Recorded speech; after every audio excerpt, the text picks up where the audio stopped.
Have you ever felt so invisible that even your own family forgot you existed?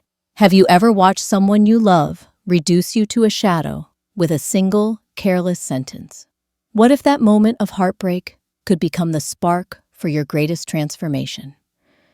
I'm glad you're here, because today I'm taking you on a journey that starts with a quiet Wednesday night at our family's dining table and ends with me rediscovering my worth, reclaiming my independence, and building a little empire out of an old, dusty basement. A few months ago, I found myself seated between my daughter and granddaughter, the aroma of rosemary garlic roast still warm in the air. Then came the words that changed everything. You're just waiting to die. Just go rot in your room. In that flash of anger from someone I once held in my arms, I felt every ounce of my identity shatter. No one spoke up. No one cleaned the broken glass. And in that silence, I realized I had become invisible in my own home. But instead of disappearing, I chose to step into the light. I packed up a few cherished items, descended into our neglected basement, and decided it was time to build, to grow, and to shine. Over the next weeks, I transformed that cold concrete cave into a cozy, lavender-scented retreat. Before I knew it, strangers were paying me $3,000 a month to stay there. And in that number, I found something I hadn't felt in a long time: my own power.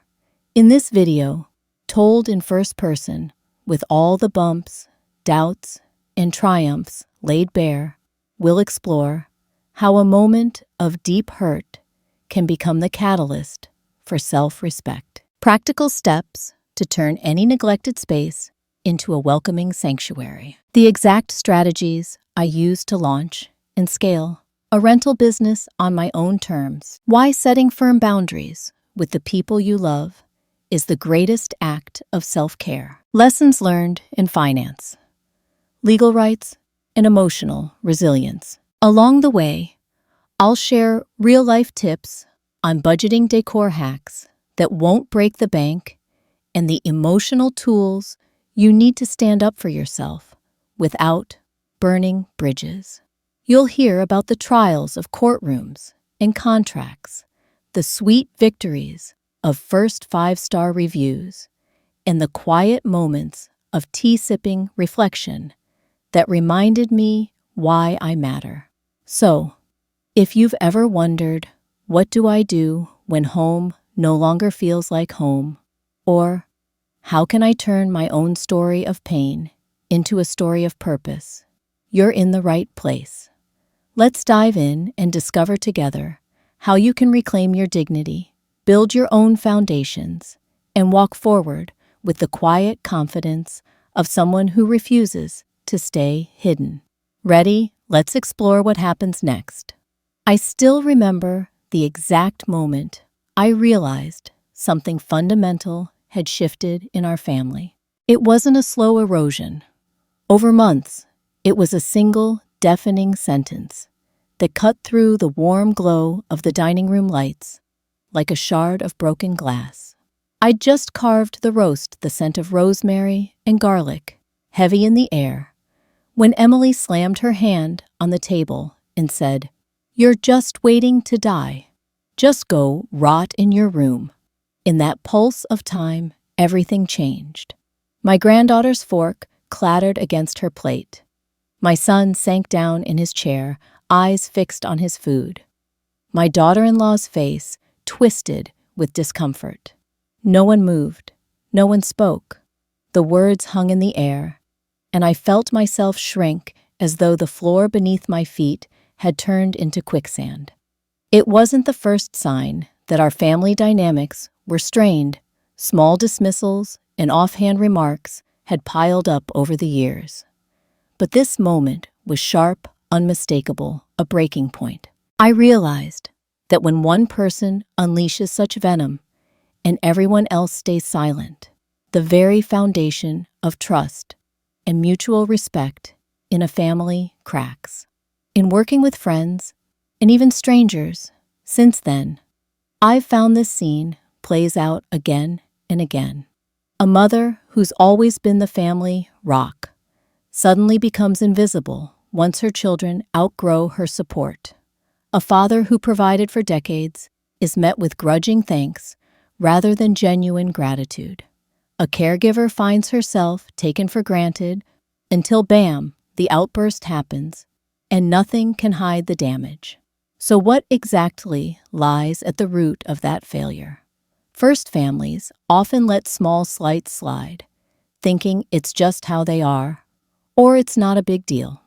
Over time, these little wounds accumulate, being passed over in conversations, unheard, when speaking up dismissed, with offhand jokes about being old or out of touch. Each one chips away at connection and respect. Second, when someone finally crosses the line, others hope it will blow over. They freeze, afraid that speaking up will make things worse. That silence becomes complicity. My daughter-in-law didn't step in because she didn't want to be the problem. My son stayed quiet because he hoped Emily would calm down on her own. But in truth, that silence told me I no longer mattered enough for anyone to take my side. I have seen these dynamics play out in several other real-life stories. The pen and the checkbook. A friend named Carol realized her adult children never asked how she was. They just texted her when they needed money. She'd buy groceries, fix leaking faucets, and cover medical bills, but they never thanked her. One day, she stopped answering their calls. She'd simply write out a check for the help needed and mail it. Their shocked reactions showed her how much they'd taken her for granted. The party that never came. My neighbor Mike learned that after decades of hosting elaborate family gatherings, his own children had quietly decided to celebrate his 75th birthday later. They never showed up. That empty dining room was a brutal awakening that his role as host had obscured their true feelings. These examples share a common mistake, confusing service with love. We say, "I did so much for you," as proof of our affection, but actions unaccompanied by genuine connection can feel transactional. When the emotional account is overdrawn, when empathy, gratitude, and simple kindness have been withdrawn, humiliation or abandonment is just a sentence away. Yet those moments of hurt can also be clarifying. They shine a spotlight on where respect and communication have broken down. They force us to ask, am I truly seen? Am I being heard? And most importantly, is my relationship built on mutual regard? Or am I simply playing a role no one values anymore? From my own experience, the turning point wasn't just recognizing the insult. It was acknowledging how complicit I'd become in letting dismissive behavior slide. I'd taken pride in being helpful, overlooked warnings, and silenced my own discomfort because I wanted to keep the peace. But peace built on silence is brittle. It shatters easily.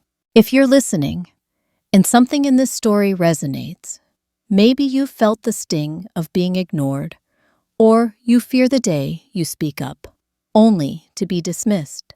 Know this, that breaking point, painful though it is, can be a powerful wake-up call.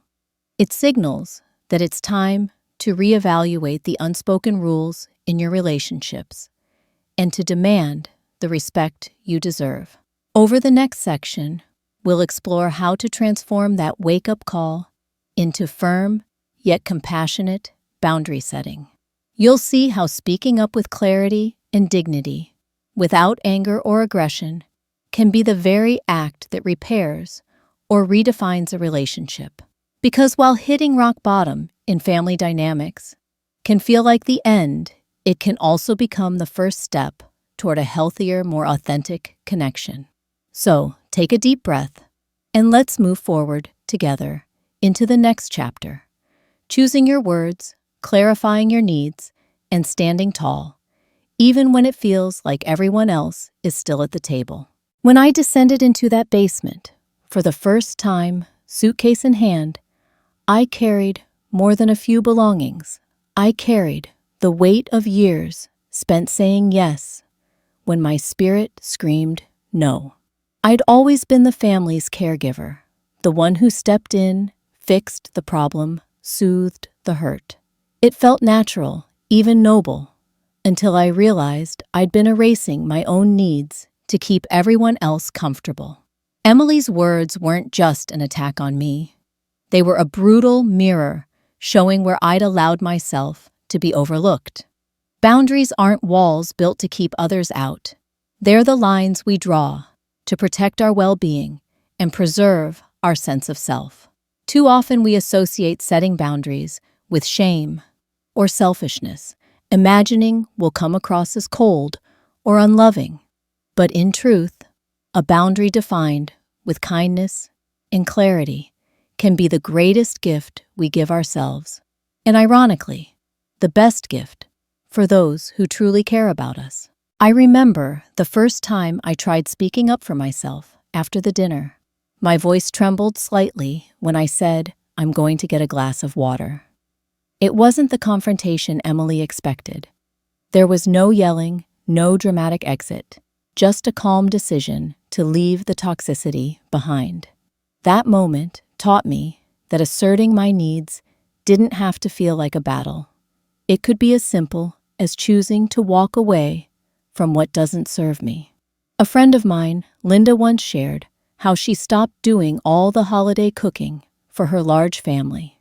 Every year, she'd spend weeks preparing dishes, only to be thanked with a quick, "looks good," before the conversation moved on. One December, she calmly announced that this year she'd bring a dessert, but wouldn't be tackling the entire feast. At first, she worried they'd be furious. Instead, her daughter said, "Thank you for telling us you deserve a break." The relief on Linda's face was priceless. By setting that limit, she reclaimed her time, her energy, and her right to enjoy the season. In my own journey, I learned to frame my boundaries, not as ultimatums, but as invitations to respect. For example, when Emily later begged to come back, I didn't shout, "You can't live here." Instead, I said, "I'm glad you reached out. I can help you find a place. But this basement is now a rental business, and I run it like any landlord. If you want in, it will be on fair terms." That distinction between personal rejection and business policy allowed me to stay kind without being taken for granted. Of course, saying no or not now doesn't instantly make the discomfort vanish. I remember the knot in my stomach the first time I refused to loan my grandchildren's college fund. Their disappointed faces felt like a punch to the gut. But what I gained was more powerful, the knowledge that my financial security mattered too. I'd seen too many seniors drained by endless help and left with nothing for their own needs. By protecting my nest egg, I honored the decades of work that enabled me to help in the first place. Here's a simple way to think about it. Boundaries are like the guardrails on a winding mountain road. They don't block you from traveling. They keep you from careening off the edge. When I set a boundary, I'm not pushing people away. I'm ensuring both of us stay safe and can continue forward together. It's a shift from thinking I must please everyone to I deserve respect, and so do you. One night, I practiced this in a small way. When my son asked for yet another favor, help moving furniture, I paused. Instead of immediately agreeing, I said, "I'd love to help next weekend, but this week, I need to focus on my rental guests. Can we plan for Saturday?" It felt almost revolutionary. He postponed his timeline without complaint, and I preserved my energy for important tasks. That simple act of putting myself first, even briefly, sent ripples through our dynamic. He began asking in advance, rather than expecting last-minute assistance. It wasn't always smooth sailing. Sometimes setting a boundary triggered old guilt. Am I being a bad mother, a bad grandmother? But each time I stood firm, I discovered that respect grew in the gaps I'd once left empty. Guests in my basement respected the rules.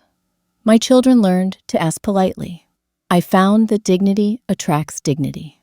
By the end of my first week of enforcing new boundaries, no free repairs, no last-minute moves, strictly business terms for the basement, I felt lighter.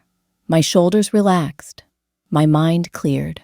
I realized that withholding myself in small ways had been eroding my sense of worth.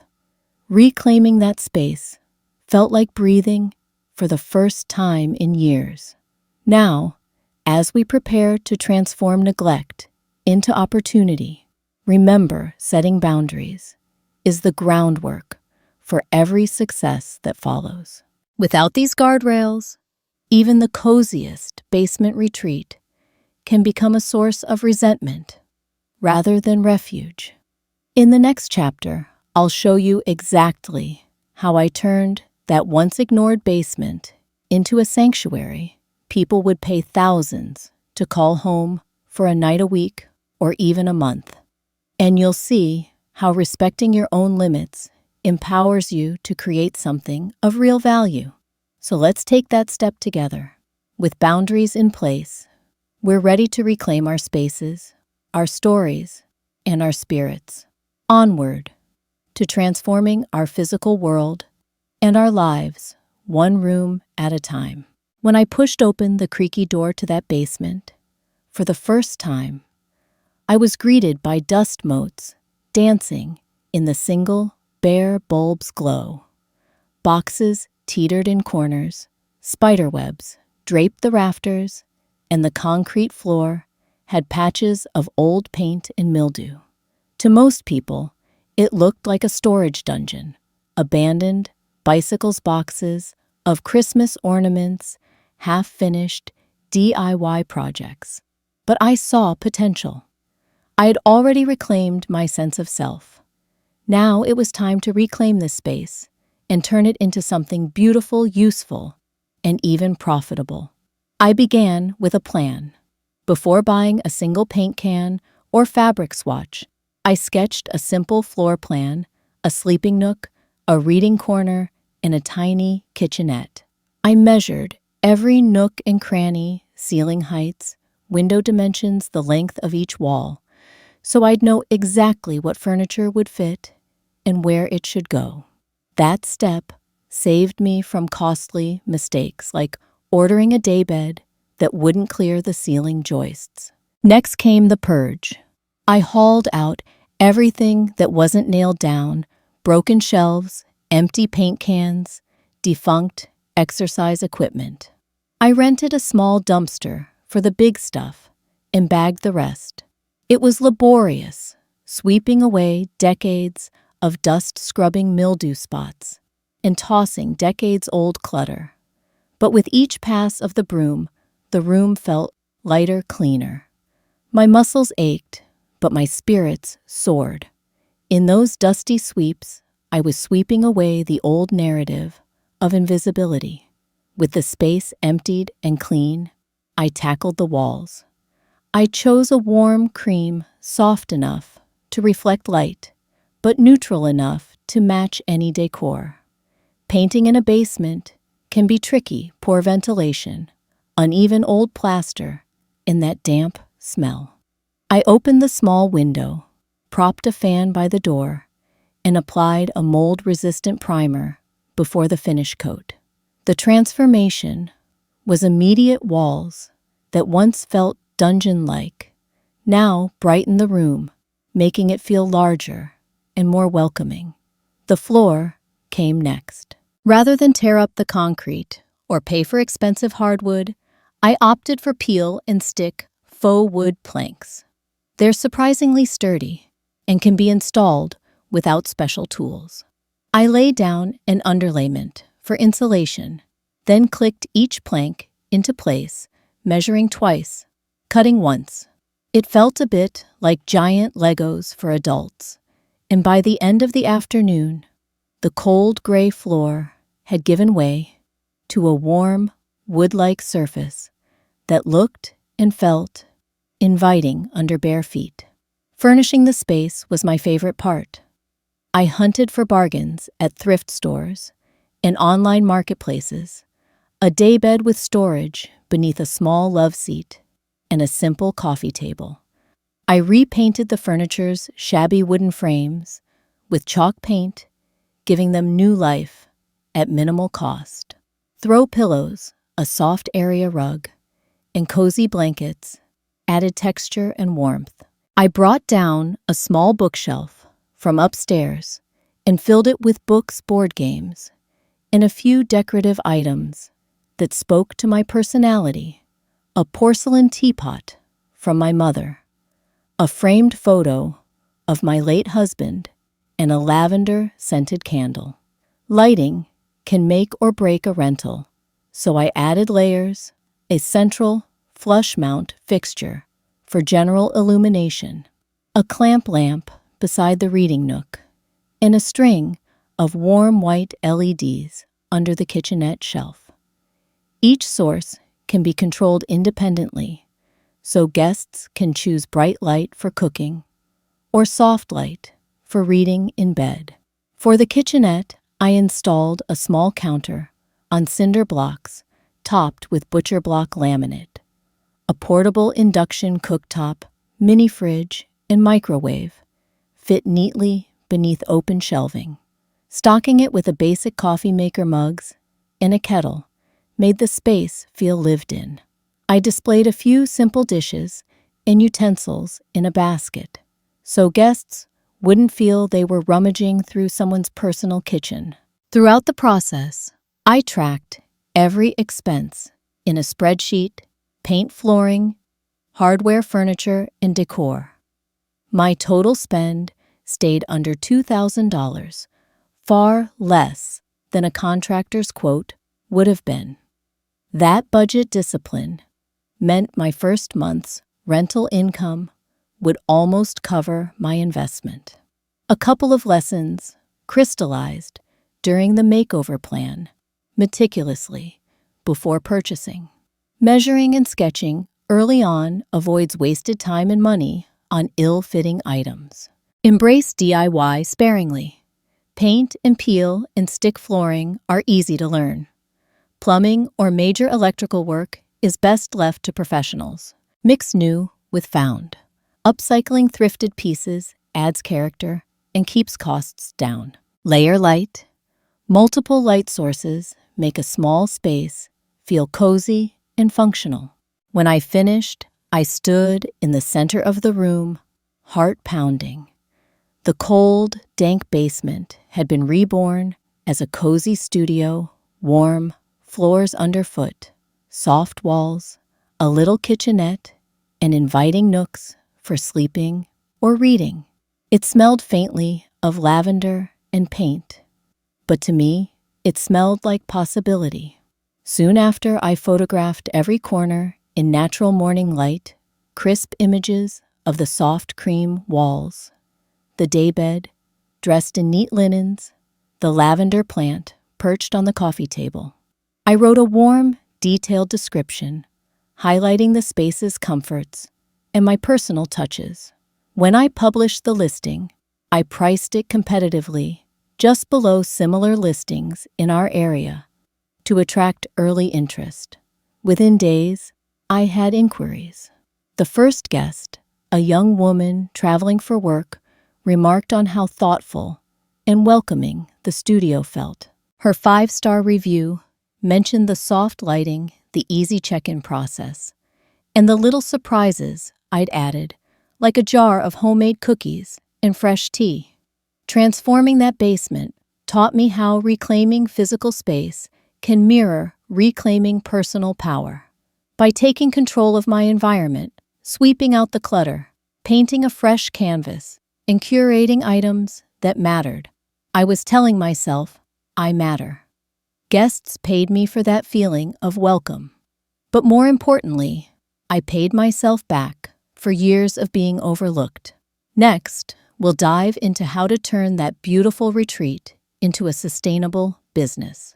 I'll share exactly how I optimized my listing-managed bookings and delivered flawless guest experiences that kept the 5-star reviews rolling in, and how you can do the same, whether you have a basement, a spare room, or a rental property of your own. Let's move on to launching your first rental and creating an experience guests will rave about. After transforming my basement into a bright, welcoming studio, the next big step was getting people in the door. I knew that even the coziest space can sit empty if no one knows it exists. That's where marketing, crafting a compelling listing, and delivering a memorable guest experience come in. These 3 elements working together turn a renovated room into a thriving rental business. I started by researching similar listings in my area. I took note of what those hosts highlighted in their titles and descriptions: proximity to local attractions, cozy retreat vibes, or quiet workspace appeals for business travelers. I also paid attention to their pricing too high, and they struggled to get bookings. Too low, and they undervalued their efforts. I aimed for a sweet spot, just a few dollars below the most popular studios, to attract attention without undercutting my investment. Next came photography. I knew that guests make decisions based on images long before they read words. So on a bright Saturday morning, I opened the basement window, blinds, and turned on all my layered lighting, the central fixture clamp lamp, and LED string. I used a simple smartphone and a small tripod, no professional camera required. I shot from corner to corner to capture the full breadth of the space, then included close-ups of special touches: the vintage teapot on the shelf, the neat stack of board games, and a steaming mug sitting on the coffee table. Those detail shots told a story. This wasn't just an empty room. It was a thoughtfully curated retreat. With photos in hand, I crafted my listing title: Cozy Lavender Studio, Quiet Retreat and Work Nook. I chose lavender to call out a sensory detail that guests would remember, and Work Nook to appeal to remote workers. In the description, I wrote conversationally, speaking directly to my ideal guest: welcome to your home away from home. Nestled on our quiet street, this bright basement studio offers soft cream walls, plush linens, and a dedicated work corner with high-speed Wi-Fi. Start your day with a cup of tea from our complimentary kettle, then explore nearby walking trails, or head downtown, just a 10-minute drive away. I emphasized benefits over features. Instead of simply listing Wi-Fi and desk, I explained why those mattered. Dedicated work corner with high-speed Wi-Fi shows I understand a traveler's needs. I included a bullet list of amenities: coffee maker, mini fridge, private entrance, so readers could easily scan what they'd get. Pricing strategy deserves its own attention. I set a nightly rate slightly lower than top competitors, then adjusted for weekends and local events. For example, during our annual fall festival, I bumped rates by 15% because demand spiked. I also built in a weekly discount option to encourage longer stays. Within 2 weeks, my calendar was booking up, showing that my pricing and presentation resonated. Booking management was next. I enabled Instant Book with a clear guest requirement, verified ID, and at least one positive review on any platform. That balance of convenience and safety put both me and my guests at ease. I drafted a warm, automated message for after booking I guest name. Thank you for choosing my lavender studio. I'm delighted to host you. Feel free to reach out if you have any questions before your arrival, map parking, or local recommendations. See you soon. This friendly tone set the stage for trust. Guests felt comfortable asking for directions, shuttle information, or even restaurant suggestions. All opportunities for me to delight them. Check-in is often make or break for reviews. I decided on a self-check-in process using a lockbox with clear instructions. 3 days before arrival, I sent a message. Hello, guest name. Just a quick note to let you know your check-in code and arrival details. Instructions. Parking is right outside the front door. I'll be available by phone, but you won't need me unless you want local tips or help. Guests appreciated the autonomy, and they often texted later to say how smooth it was. A hands-off check-in meant less stress for both of us. Within the first month, I hosted 5 guests. Each review shared similar praises, clear communication, cozy decor, and thoughtful extras like a jar of homemade cookies. One couple even mentioned that the soft lighting helped them relax after a long drive. Their words validated my efforts and spurred me to fine-tune the guest experience. Here's what I learned. Photos tell the story. A well-lit, well-staged photo gallery is your front door. Spend time on corners and details. Speak to guest needs. Highlight benefits, quiet retreat, workspace, rather than just listing features. Flexible fare pricing research, local events, and competitor rates, then adjust for high demand or longer stays. Automate with warmth. Instant book and pre-written messages. Save time, but personalize them with your voice. Enable smooth check-in, self-check-in, options, reduce friction, and set a comfortable tone. Beyond these basics, the finer touches make guests into raving fans. I began leaving a small welcome note and a local guidebook with my favorite coffee shop, bookstore, and scenic spot. I stocked a basket of single-serve coffee pods and herbal teas. I added a small Bluetooth speaker so guests could stream their own music. Each small detail was inexpensive, but enhanced the feeling of being at home. When a guest leaves a thoughtful review, the studio felt like a warm hug after a day of meetings. It's more than just good press. It's repayment for the care you poured into crafting the experience. Those 5-star reviews raise your listing in search results, attract more bookings, and eventually allow you to raise your rates sustainably.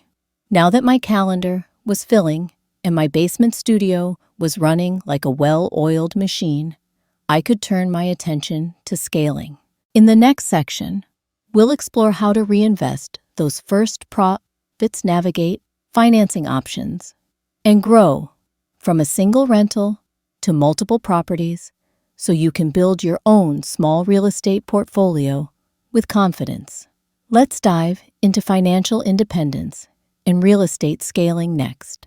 When I saw that first $3,000 deposit hit my account, I felt a rush of pride I hadn't experienced in years. That basement studio, once a dusty storage space, had become a reliable income source. But more than the money, what excited me was the freedom it represented, the power to decide how I spent my days, the security of an independent cash flow, and the thrill of knowing I'd created something of my own. I realized right then that this could be more than a side gig. It could be a gateway to real financial independence, even a small real estate portfolio. I started by treating the basement's rental income as strictly business revenue. Each month, I recorded gross income expenses, cleaning supplies, utilities, minor repairs, and net profit in a simple spreadsheet.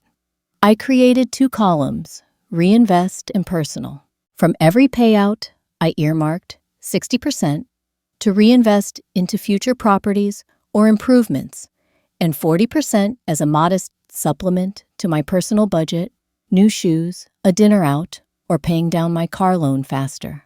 That clear split kept me disciplined, preventing impulse spending and ensuring steady growth. Within 3 months, my reinvest fund totaled around $400. I began exploring local listings, small cottages in nearby neighborhoods, fixer-uppers just outside town limits, and even a tiny duplex down the road. I compared potential properties by calculating their capitalization rates, the annual net operating income divided by the purchase price. For example, a $100,000 cottage with an expected $9,600 annual net after expenses yields a 9.6% cap rate, an attractive return in today's market. Having those numbers at my fingertips helped me sift through 7 properties before finding one that fit my budget and goals. I learned early on that financing strategies matter. My first rental had been a cash purchase, simple, fast, and debt-free, but it tied up a lot of savings in one property. For my second property, I opted for a small mortgage. I approached my local credit union, where I'd banked for years, and presented my business spreadsheet, basement rental history, and savings record. They offered me a 30-year fixed mortgage at a competitive rate. That meant I could leverage other people's money, my tenants' rent, covered the mortgage payment, property, taxes, and insurance, while preserving my cash reserves for future investments. Balancing cash and debt was key. Paying cash eliminated interest, but slowed my ability to buy again. Taking on a mortgage accelerated my growth, but required rigorous budgeting to ensure monthly payments were met even during vacancy periods. To protect against lean months, I maintained a vacancy reserve equal to 2 months' mortgage payments. That cushion gave me peace of mind when guests had back-to-back bookings or the occasional gap between tenants. Within 9 months of that first basement payout, I closed on a modest 2-bedroom cottage for $95,000, putting down 20%, $19,000, and financing the rest. I spent another $7,000 on light renovations, fresh paint, updated flooring, and a small bathroom refresh. Total cash outlay stayed under $30,000, well within the reinvestment fund I'd built. By month 12, that cottage was rented at $900 per month, adding $800 annually to my bottom line. Here are a few lessons that emerged from scaling to a second property. Know your numbers. Cap rates, cash-on-cash returns, and vacancy reserves are your best friends. Leverage wisely. Use mortgages to accelerate growth, but only after establishing a track record and strong relationship with a lender. Maintain reserves. 2 to 3 months of operating expenses in the bank keeps you solvent during slow periods. Stay organized. Separate business and personal accounts. Track every receipt, repair, and refill. As I continued to reinvest, I discovered that different markets yielded different returns. Urban condos commanded higher nightly rates, but had stricter HOA rules and higher fees. Suburban homes offered steadier monthly tenants and less turnover. I balanced my portfolio accordingly. 1 basement studio, targeting weekend leisure travelers, a cottage appealing to long-term tenants, and eventually a small multi-unit building near downtown that captured business travelers and those seeking walkable city life. Financing that third property required a slightly different approach. A home equity line of credit, HELOC, on my primary residence to fund part of the down payment. I tapped into the equity I'd built over decades, while keeping enough cushion to avoid over-leveraging. The HELOC's variable rate was slightly higher than a mortgage, but the flexibility to draw and repay as needed suited my renovation timeline. Once the property stabilized with tenants in place, I refinanced into a traditional mortgage to lock in lower rates and extend the term. By year 2, I owned 4 rental units: my basement studio, the 2-bedroom cottage, a 1-200 scoof bungalow, and my first multi-unit. My combined annual net income approached $40,000. That supplemental cash flow covered property management services I'd hired for maintenance calls and routine inspections, as well as small renovations to keep each unit fresh. And, importantly, it provided me with a comfortable cushion for medical bills, travel, and even the occasional splurge. Tax considerations play a critical role in real estate investing. I formed a single-member LLC to hold my rental properties, which limited liability and simplified bookkeeping. I also worked with a CPA familiar with real estate. She guided me on deductible expenses, mortgage interest, property taxes, depreciation, repairs, and quarterly estimated tax payments.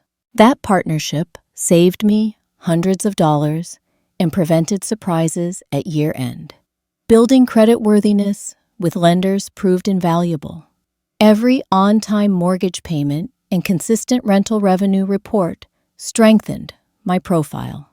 I later negotiated a lower rate on one mortgage just by demonstrating my track record and asking. Small wins like that, spread across multiple loans, added up and saved interest over time.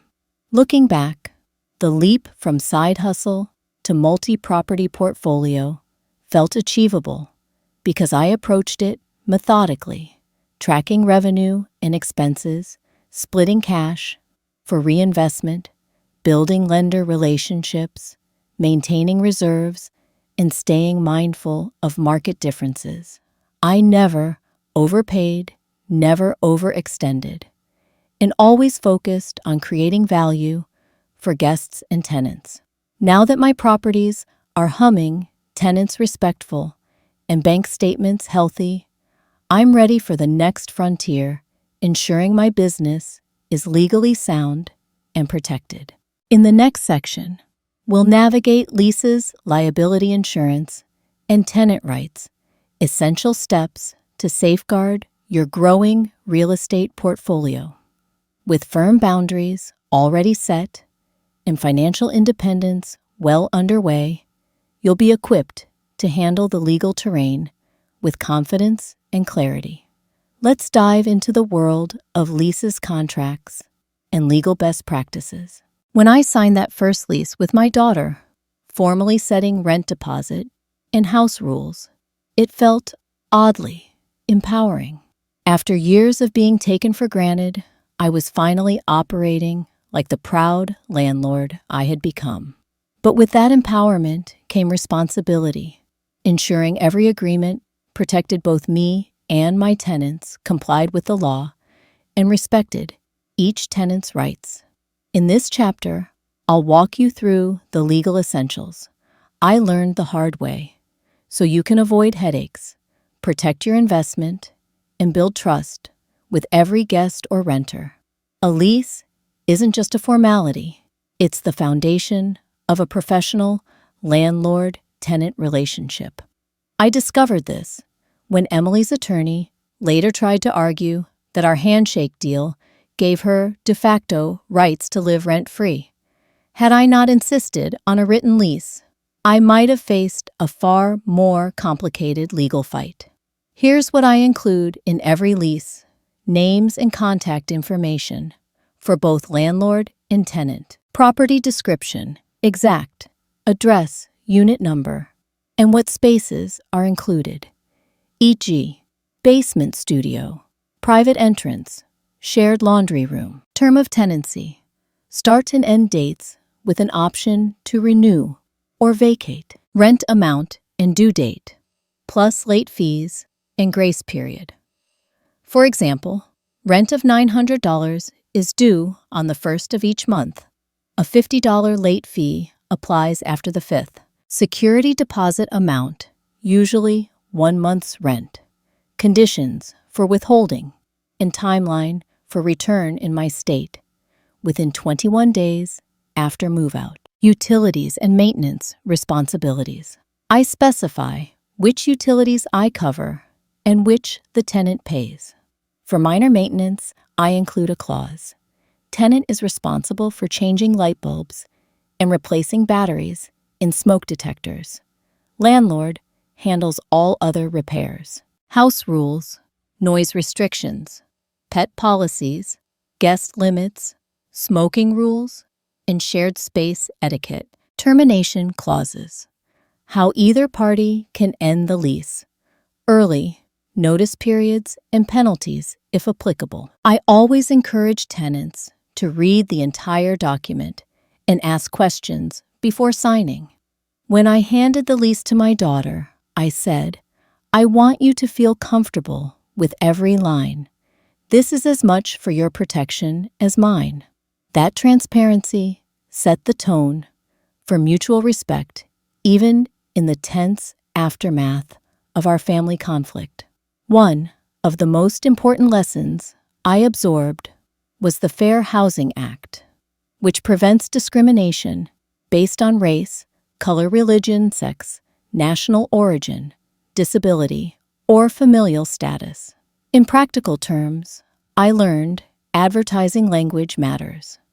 Phrases like ideal for young couples or perfect for singles can be interpreted as discriminatory. Instead, I use ideal for travelers or cozy for small families. Consistent criteria. I treat all inquiries the same application form, same screening process, same timelines. That way, no one can claim favoritism or bias. Reasonable accommodations.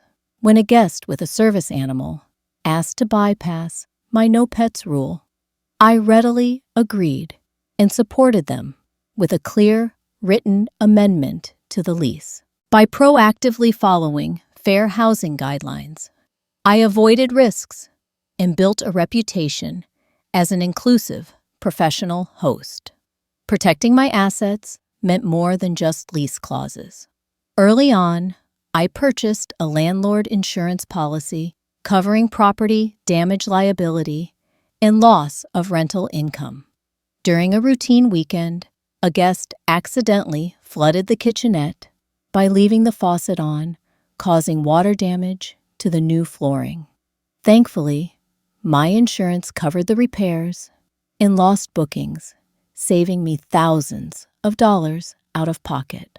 I also made sure to install smoke and carbon monoxide detectors in every unit, testing them monthly. Provide fire extinguishers and post-evacuation instructions near exits. Obtain local safety certificates, such as boiler inspections or electrical safety checks when required by municipal code. Document all maintenance and safety checks in a logbook so I could easily demonstrate compliance if ever questioned. These precautions not only reduced my liability, but also gave tenants peace of mind, another factor in glowing reviews.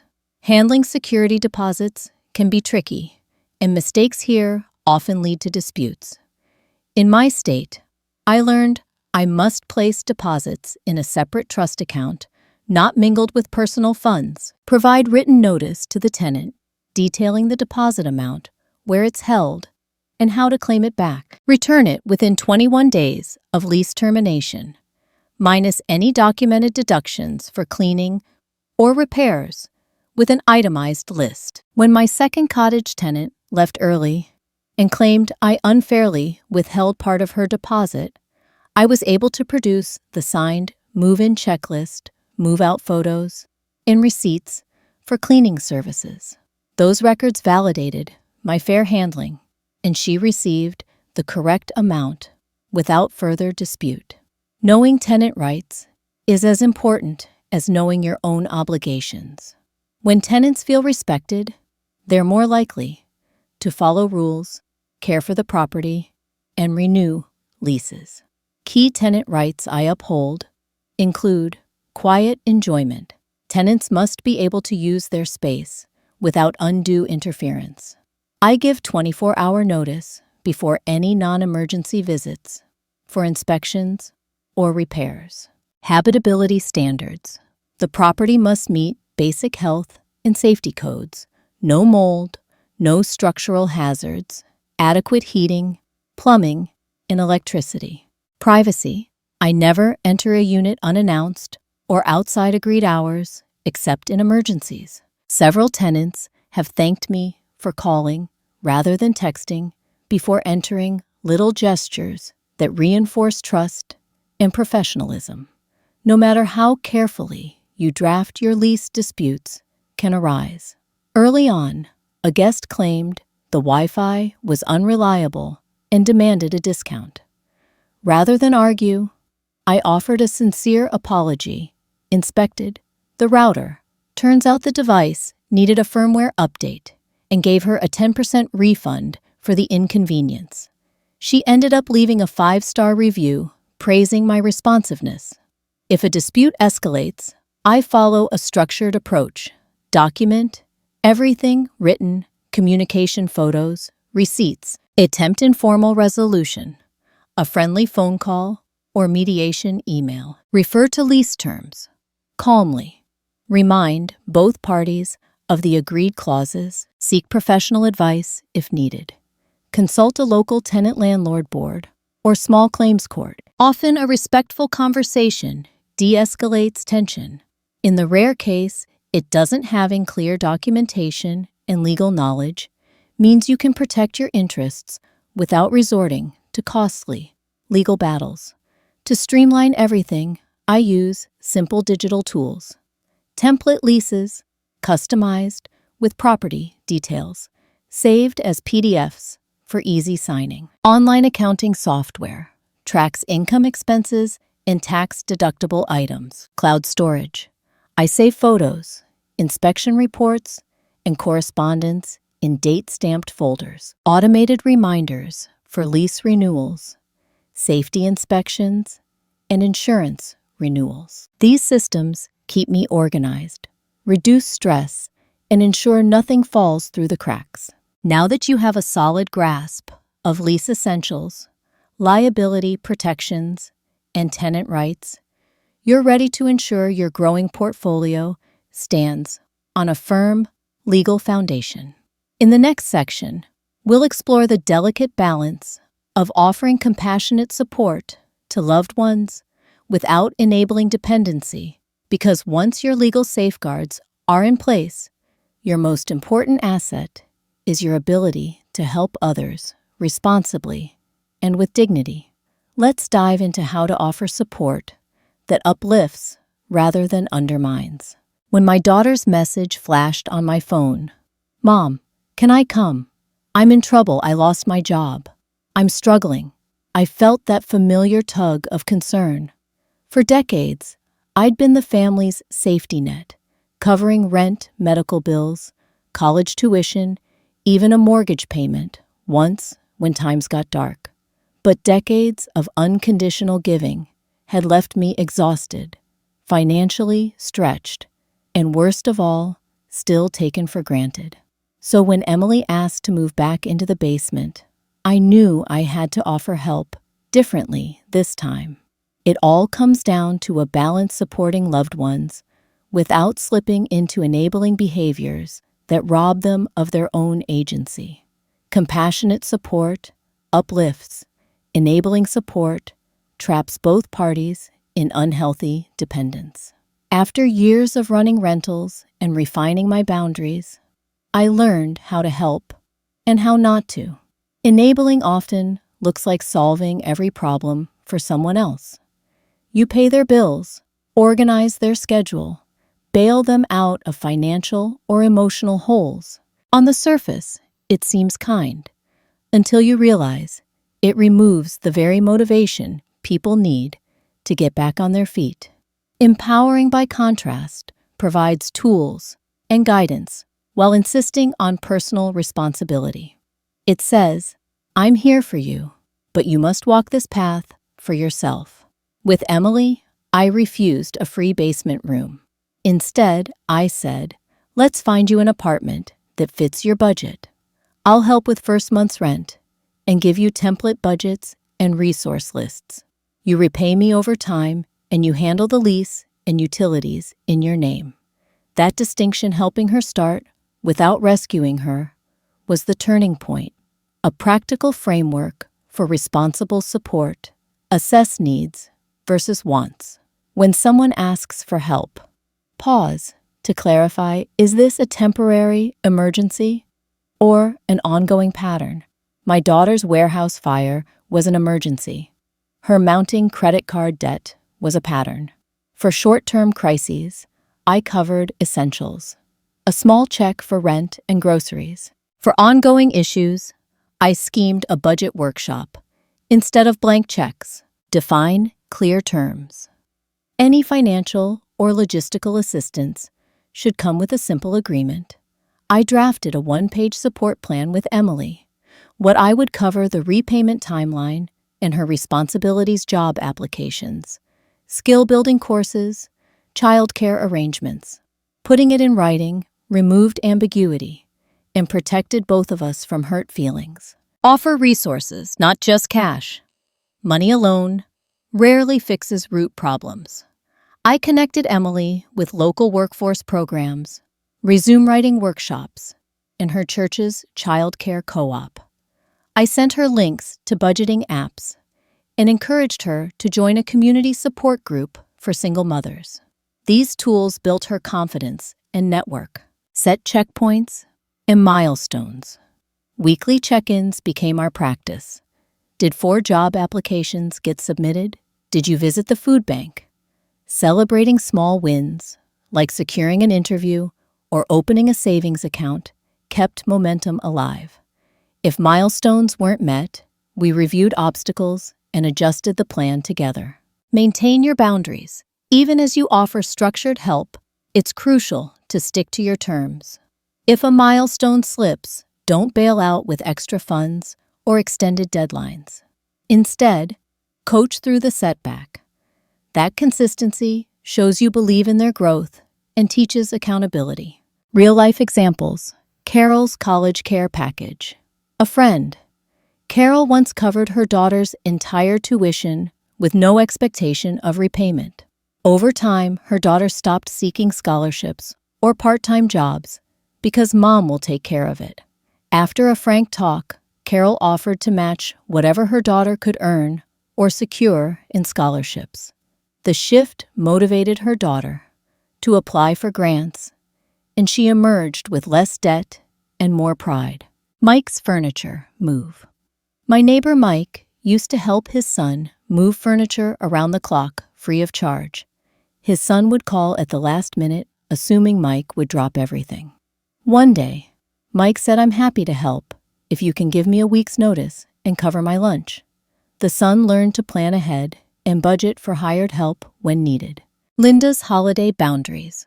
Linda used to cook an entire Christmas dinner alone every year, despite resentment brewing beneath the surface. After setting the boundary, bringing just one dessert instead of the full feast, her family noticed her relief and began volunteering to help restoring shared holiday joy. Lessons learned. Support.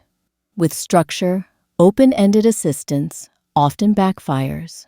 A clear plan directs energy where it's most effective. Empower skills over solutions. Teaching someone to fish yields more long-term benefit than handing them a fish. Celebrate responsibility. Acknowledge each step your loved one takes toward independence, no matter how small. Protect your well-being. You can't pour from an empty cup. Guard your resources so you can help sustainably. When Emily finally found a modest apartment, signed the lease in her own name, and began living by our agreement, I felt a surge of pride. She wasn't just surviving, she was rebuilding. And because she contributed her own effort, she valued it deeply. Our relationship shifted from one rooted in obligation to one of mutual respect. Having mastered the art of responsible support, you're now equipped with the empathy structure and boundaries to help others and yourself thrive. The next step is sharing your journey and expertise beyond family and friends. In the following section, we'll explore how to build a personal brand, turning your story into a platform that inspires, educates, and connects you with a broader community. You'll learn how to craft authentic content, leverage social media, and grow an audience that resonates with your message, all while staying true to the warm, supportive spirit that got you here. Let's dive into building your personal brand. When I first listed that lavender-scented studio on Airbnb, my goal was simple: welcome guests and earn a little extra income.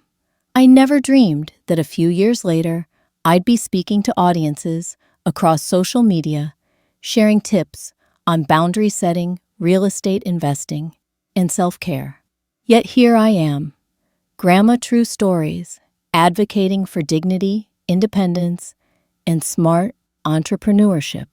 In this chapter, I'll show you how I transformed my personal journey into a brand that resonates, inspires, and even generates revenue beyond rental income. Your story is unique, and that authenticity is your greatest asset. Early on, I struggled with how much personal detail to share. I worried about oversharing, revealing family conflicts, or financial struggles in a way that felt too raw. But I discovered that viewers crave honesty. When I posted a short video recounting the night Emily called me a shadow, people responded with empathy and relatability. I've been there. Thank you for showing me boundaries. Your story gave me courage. Finding your voice starts with asking, what do you genuinely care about? For me, it's 3 things. Dignity through boundaries, teaching people they can love fiercely and protect themselves at the same time. Empowerment through entrepreneurship, showing that age or circumstance doesn't limit your ability to build income streams. Self-care as non-negotiable, emphasizing that personal well-being fuels every success. When I speak or write, I weave these themes together using warm, friendly language and first-person narration. I imagine talking to a close friend over tea, not delivering a lecture. That conversational tone invites trust and makes complex topics like legal best practices or mortgage strategies feel accessible. Not every social channel fits every voice or audience. I experimented with YouTube long-form videos, 10 to 20 minutes, where I share deep dives, tours of my properties step by step, renovation guides, or stories from my journey. YouTube's searchability and monetization options made it a natural home for instructional content.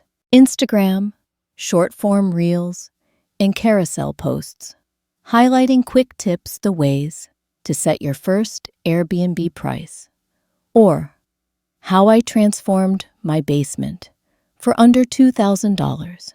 The visual format works well for before and after shots and brief motivational quotes. Facebook, a private Grandma True Stories group where community members share their experiences, ask questions, and support each other. This forum became a safe space for candid discussions about family conflict and personal growth. TikTok, bite-sized storytelling, 30 to 60-second snippets of Boundaries 101 or My $300 Airbnb Welcome Basket. Though I was initially hesitant about the fast pace, TikTok's algorithm helped my content find new audiences quickly. Each platform has its own best practices. YouTube rewards watch time and SEO-friendly titles. Instagram favors, high-quality visuals, and relevant hashtags. Facebook thrives on community engagement, and TikTok prioritizes attention-grabbing hooks in the first few seconds. By tailoring content to each channel's strengths, I maximized reach without stretching myself too thin. Good storytelling follows a structure: hook, conflict, resolution, and takeaway. For example, one YouTube video begins with me holding a broken picture frame. This was my family's wedding photo, until my daughter threw it across the room. That dramatic opening grabs attention. I then explain the conflict, feeling invisible and disrespected, and describe how I responded by reclaiming my life. Finally, I share 3 actionable tips on setting boundaries and invite viewers to reflect on their own relationships. My Instagram carousels follow a similar flow slide. 1 hook, 3 mistakes we make when helping loved ones. Slides 2 to 4, conflict and resolution. For each mistake, solving. Instead of empowering, no terms for assistance, ignoring your own needs. I illustrate with a brief anecdote and show the better approach. Slide 5, takeaway. Set clear terms, offer resources, celebrate milestones. Caption and CTA. A few sentences expanding on the final slide, and an invitation to comment with personal experiences. On Facebook Live sessions, I invite guests, fellow hosts, real estate pros, or boundary coaching experts, and answer community questions in real time. Those interactive conversations deepen trust and position me not just as a solo storyteller, but as the facilitator of a supportive network. Sharing personal stories builds connection, but oversharing can feel exploitative or leave you vulnerable. I learned to set my own comfort level, share pivotal moments, like the dinner table outburst or first rental payout. Omit identifying details, such as full names or exact addresses, to protect privacy. Frame emotions, constructively focusing on lessons learned rather than dwelling in negativity. When I feel unsure, I ask myself, does this help someone else? Does it align with my message of dignity? If the answer is yes, I move forward. If not, I keep that part of the story private. While I never set out to become a content creator, sharing my journey opened doors, ad revenue, and sponsorships on YouTube. Brands related to home improvement insurance and financial tools reached out for partnerships. I only accepted collaborations that aligned with my values. No gimmicks, no exploitative pitches. Affiliate links for products. I genuinely used peel and stick flooring, LED string lights, budgeting apps, allowing viewers to shop with convenience while earning me a small commission. Digital products like checklists, your first rental launch plan, and templates, lease agreement outlines, budget spreadsheets sold through my website. These low-cost offerings provided immediate value and supplemented my income. Workshops and webinars on boundary setting or Airbnb optimization, where attendees paid a modest fee to dive deeper and receive personalized feedback. Monetization felt like a natural extension of my mission, equipping others with practical tools and insights. I was careful to price offerings fairly, ensuring accessibility for people at different income levels. Building a brand isn't a one-way street. It thrives on interaction. I commit to responding to comments and messages within 24 hours, even if it's just a thank you for sharing. Conducting polls to discover what topics matter most. Would you like a deep dive on landlord insurance or DIY paint tips next? Featuring community stories in my content, reposting follower transformations or success stories in my Instagram stories or Facebook group. That ongoing dialogue keeps content fresh and demonstrates that I value my audience's voices as much as I share my own. Pitfalls to avoid chasing virality over value.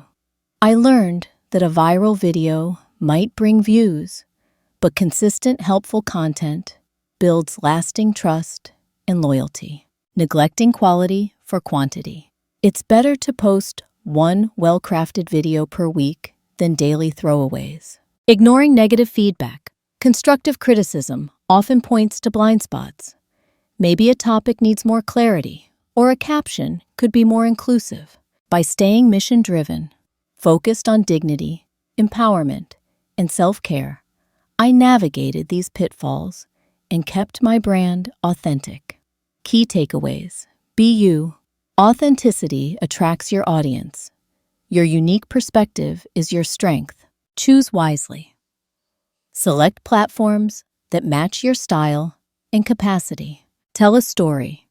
Structure content with hooks, conflict resolutions, and takeaways. Protect your peace. Share strategically, balancing transparency with privacy. Provide value. Every piece of content should teach, inspire, or support your audience. Engage genuinely. Two-way communication cements community and brand loyalty. As your personal brand grows, you'll find new opportunities to share your expertise, extend your influence, and generate income in diverse ways. At the same time, it's vital to protect your well-being and emotional health. In the next section, we'll explore self-care and emotional resilience, how to stay energized, avoid burnout, and maintain the warm, supportive spirit that underpins everything you do. Let's turn our attention inward and discover the practices that will sustain your success for years to come. After years of caretaking, and then the exhilarating rush of building a rental business and personal brand, I realized something vital. None of it lasts if you're running on empty. Success, whether it's income from properties, glowing online communities, or the satisfaction of helping loved ones, depends on your capacity to show up as your best self. That means cultivating self-care routines and emotional resilience to prevent burnout. In this chapter, I'll share how I protect my energy, manage stress, and nurture my well-being so I can keep making an impact without sacrificing my health. It started subtly, a lingering fatigue after hosting guests' anxiety before family check-ins, and an insatiable urge to just do one more thing before bed. Soon, I noticed my patience slipping. Small inconveniences felt overwhelming, and I questioned whether I still loved what I'd built. Those were red flags. Burnout often follows this pattern. High motivation leads to overcommitment, which triggers chronic stress, then physical and emotional exhaustion. I learned to spot my personal warning signs. Irritability, when apps pinged with new messages. Difficulty concentrating on writing or bookkeeping tasks. Loss of joy in activities I once loved, like painting decor pieces or chatting with guests. Frequent headaches or muscle tension in my shoulders and neck. When these surfaced, I knew it was time for intervention. Creating a routine that honors both productivity and rest was a game changer. I structured my weekdays around 3 pillars: work, wellness, and connection. Work blocks with boundaries. I set specific hours, 9 a.m. to 1 p.m. and 3 p.m. to 6 p.m. for property management, content creation, and administrative tasks. I turned off notifications outside these windows so I could focus without guilt. This prevented the always-on mentality that drains energy and distorts work-life balance. Wellness rituals. Each morning, I start with a 5-minute stretch and deep breathing beside the lavender plant in my studio. That quiet moment reminds me of why I created this space. 3 times a week, I walk 30 minutes around the block. Headphones playing soft jazz. Physical movement clears mental clutter and lowers stress hormones. In the evenings, I swap screens for a short guided meditation or journaling, 3 lines of gratitude and 1 line where I express a challenge I faced that day. Intentional connection. I schedule 2 social appointments each week, a coffee date with a friend or a phone call with a family member who uplifts me. These interactions aren't about tackling problems, they're about laughter, storytelling, and genuine care. Investing in positive relationships nourishes my spirit and buffers life's inevitable challenges. Even with a solid routine, stress can sneak back in. Over the years, I've accumulated a toolbox of quick strategies. Box breathing. Inhale for 4 counts, hold for 4, exhale for 4, hold for 4. I do this for 2 minutes whenever anxiety spikes, like before a big online live stream or confronting a tenant issue. Progressive muscle relaxation. Sitting in a comfortable chair, I tense and release each muscle group from toes to head, noticing the sensation of release. It's especially helpful after physical tasks, like moving furniture or painting trim. Nature breaks a few minutes outside, noticing the sky, the breeze on my skin, or the smell of damp earth after rain instantly refreshes my mind. Over time, these practices became automatic responses to tension, like a reflex that brings me back to balance. One of my hardest lessons was admitting that I don't have to do everything myself. For months, I handled every detail, from guest check-ins to social media captions. That all-in approach was unsustainable. Slowly, I began delegating cleaning services. I hired a reliable cleaner for deep cleans between guests. The modest fee was repaid by the extra hours I gained each week. Virtual assistant, a part-time assistant, schedules my social media posts, organizes my content calendar, and flags urgent tenant messages. That support frees me to focus on high-value tasks like filming tutorials or negotiating new property deals. Maintenance contacts. Instead of scrambling for a plumber or electrician in an emergency, I secured a small roster of trusted contractors who know my properties and respond promptly. Delegating doesn't mean losing control. It means prioritizing your time and energy for where you add the most value. Burnout often feeds on feelings of stagnation or perfectionism. To counteract that, I embraced a growth mindset.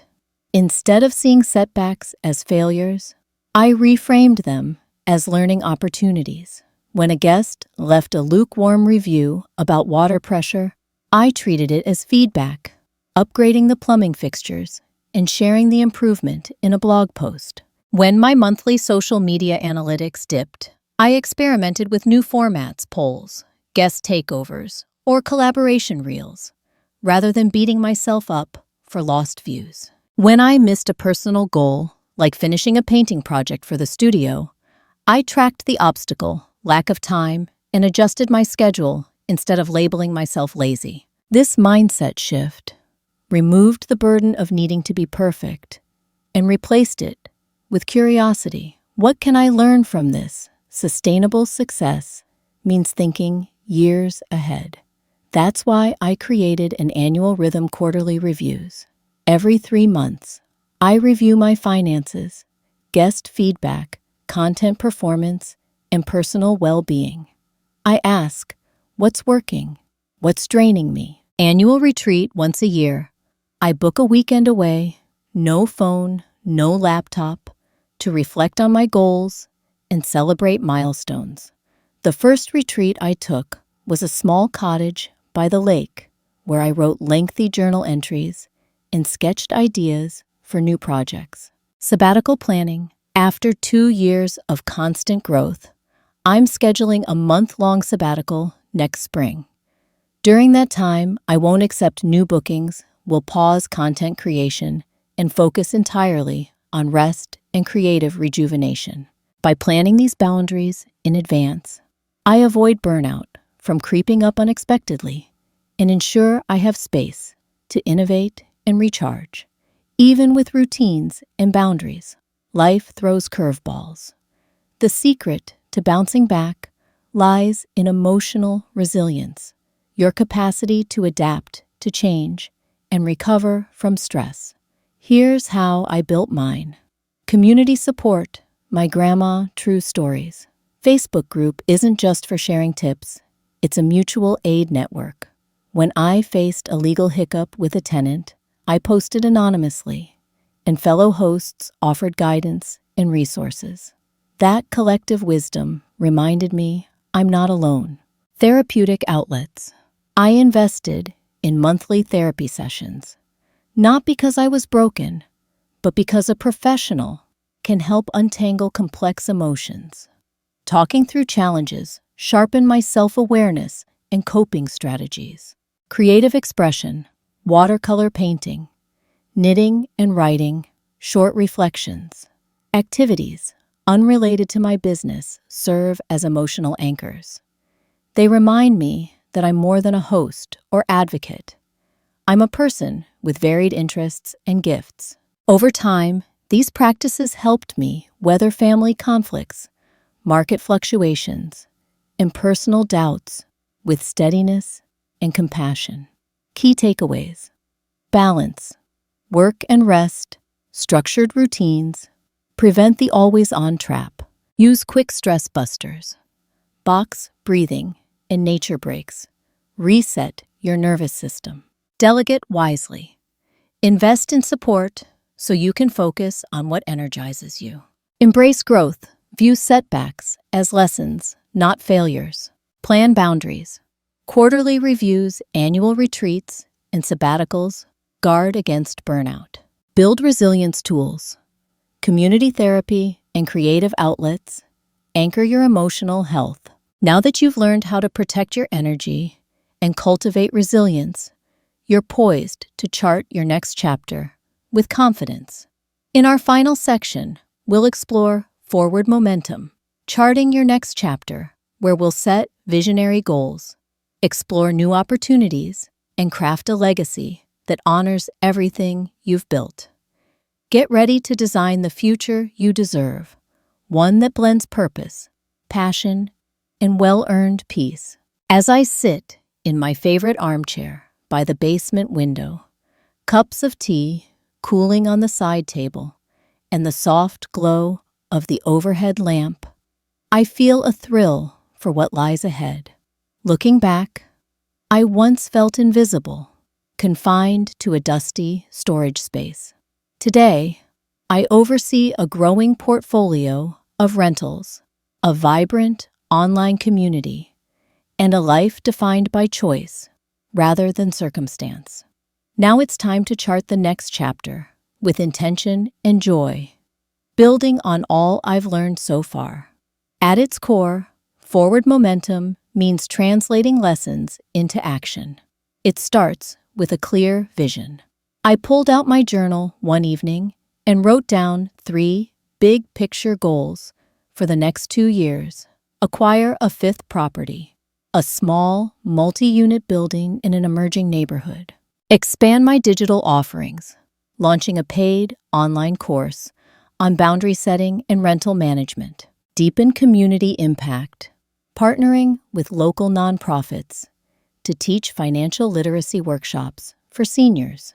Putting these goals on paper transformed them from nebulous hopes into concrete targets.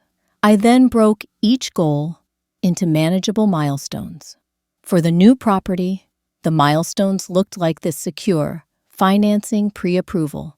By September, identify 3 potential buildings.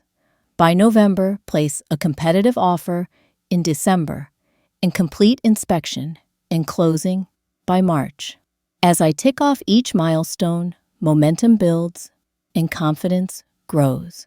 Beyond goal setting, It's crucial to recognize opportunity zones, areas in life or business where small shifts yield outsized returns.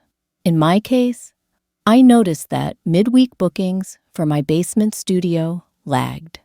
By partnering with a local co-working space and offering a work and stay package, complimentary coffee vouchers, and extended Wi-Fi, I boosted midweek occupancy by 40%.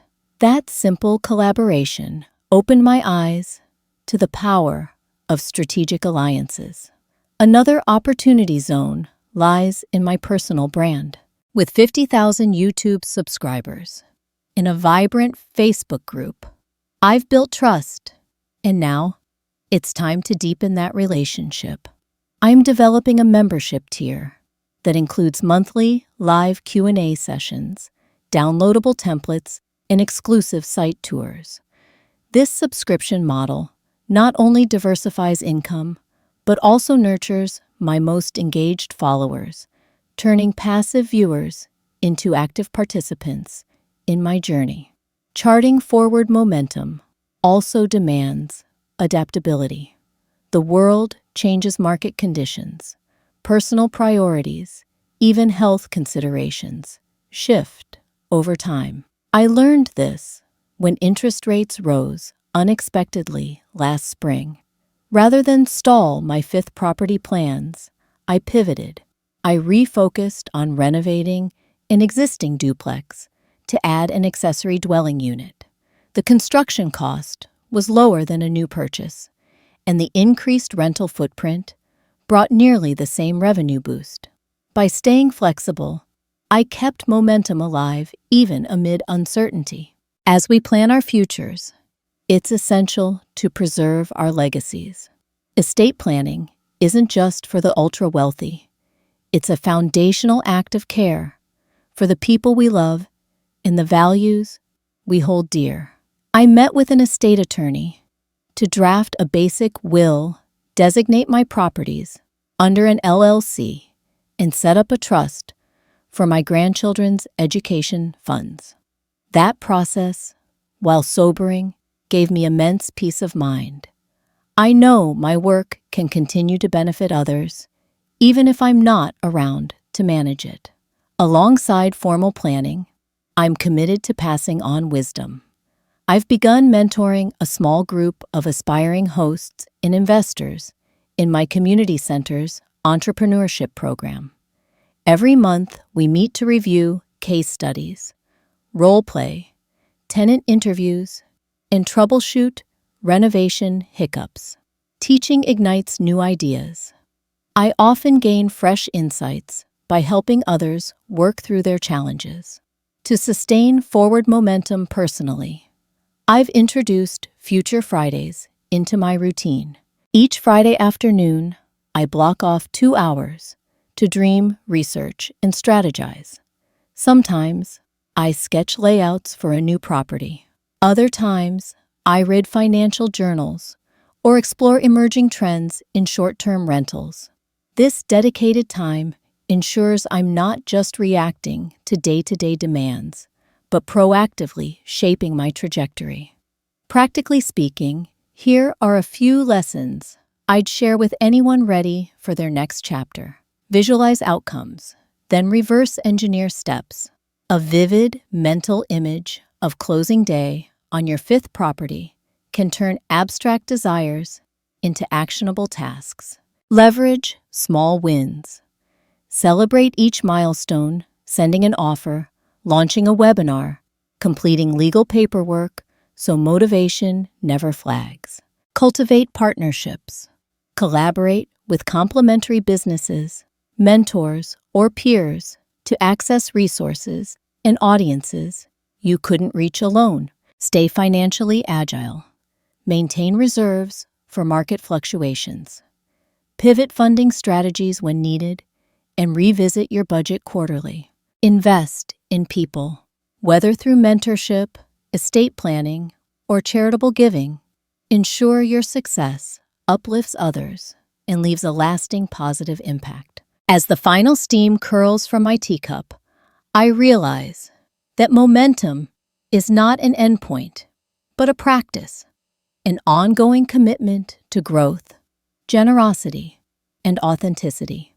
Each goal, each pivot, each act of planning builds upon the last, like stepping stones across a stream. You don't have to have all the answers today. You just need to take the next meaningful step. So here we are at the end of our journey through rebuilding self-worth, creating income streams, setting boundaries, and nurturing our resilience.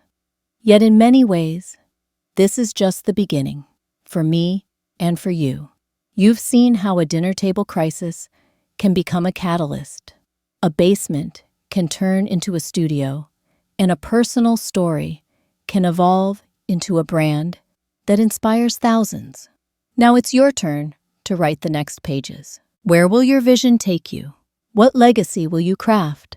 And how will you ensure that every tomorrow feels richer, more empowered, and more authentic than today? Wherever you choose to go, know this: you have the tools, the wisdom, and the strength to step forward boldly.